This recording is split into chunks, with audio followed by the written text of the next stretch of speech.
For 4 consecutive weeks, Quezon City has maintained reducing the number of new COVID-19 cases.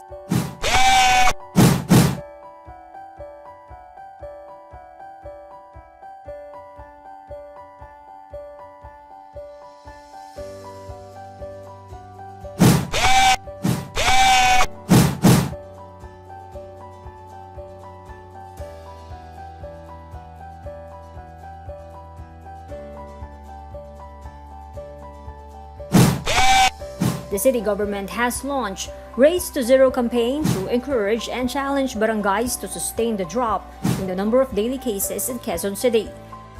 On September 21, Belmonte marked the 25th Barangay Day by paying tribute to the 142 barangays and frontliners in the fight against COVID-19.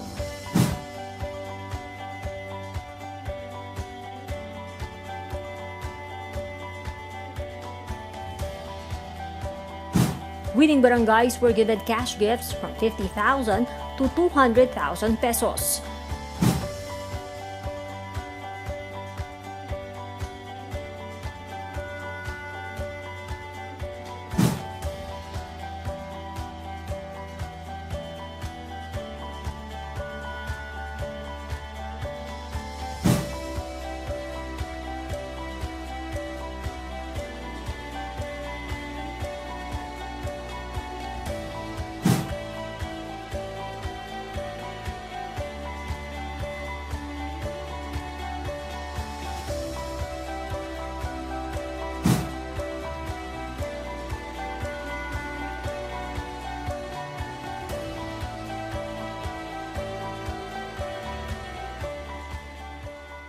Barangay personnel who got infected and successfully recovered from the virus were honored with the Dakilang Frontliner Award and 10,000 pesos cash aid.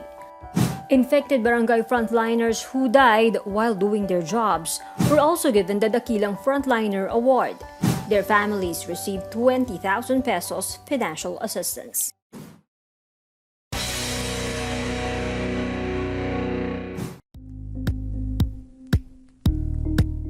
Thank you for watching Politiko TV. Please like and subscribe to our channel for more videos.